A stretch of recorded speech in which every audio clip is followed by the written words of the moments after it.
Hello guys, നല്ലൊരു easy sambar recipe ആയിട്ടാണ് ഇന്ന് ഞാൻ വന്നിട്ടുള്ളത്. ഉപ്പും കായും ഇട്ടിട്ടാണ് ഈ ഒരു പരിപ്പ് നമ്മൾ വേവിച്ച് വെച്ചിട്ടുള്ളത്. അതിലേക്ക് കട്ട് ചെയ്ത വെജിറ്റബിൾസ് ആഡ് ചെയ്ത് കൊടുക്കുന്നുണ്ട്. ആവശ്യത്തിനുള്ള ഉപ്പും അതുപോലെ തന്നെ മഞ്ഞൾപ്പൊടിയും ആഡ് ചെയ്ത് കൊടുക്കുന്നുണ്ട്. പിന്നെ പറയുകയാണെങ്കിൽ നമ്മൾ ഇതിലേക്ക് ചേർക്കുന്ന മെയിൻ ഇൻഗ്രീഡിയൻ്റ് എന്ന് പറയുന്നത് നമ്മൾ വീട്ടിൽ പൊടിച്ച സാമ്പാറിൻ്റെ പൗഡറാണ്. നല്ല മണമാണ് കേട്ടോ ഇതിൻ്റെ റെസിപ്പി ഞാൻ ഉടനെ തന്നെ അപ്ലോഡ് ചെയ്യുന്നതായിരിക്കും.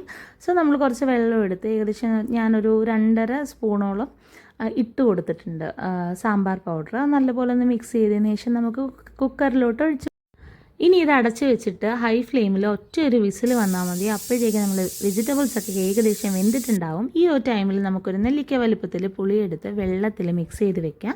പിന്നെ വെണ്ടയ്ക്കയും സവോളയൊക്കെ സെപ്പറേറ്റ് വെള്ളത്തിൽ വേവിച്ചാണ് എടുക്കുന്നത്. അത് നമുക്ക് സാമ്പാറിലേക്ക് ഇട്ട് കൊടുത്ത് മിക്സ് ചെയ്ത് ഒന്ന് തിളപ്പിക്കാനായിട്ട് വെക്കാം. അതിന് മുന്നായിട്ട് നേരത്തെ നമ്മൾ പിഴിഞ്ഞ് വെച്ച പുളിയില്ലേ, ആ വെള്ളവും കൂടെ എടുത്ത് ഒഴിച്ച് കൊടുക്കാം. പിന്നെ ഉപ്പ് കാര്യങ്ങളൊക്കെ ഈ ഒരു ടൈമിൽ നിങ്ങൾക്ക് നോക്കാം കേട്ടോ.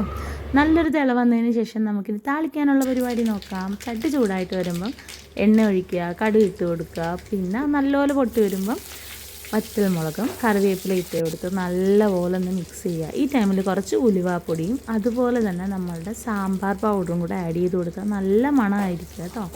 ഇനി നമുക്കത് സാമ്പാറിലോട്ട് ഒഴിച്ചു കൊടുക്കാം. അടിപൊളി റെസിപ്പിയാണ്. എല്ലാവരും ഒന്ന് ട്രൈ ചെയ്ത് നോക്കിയിട്ട് എങ്ങനെ ഉണ്ടെന്നൊന്ന് പറയണേ.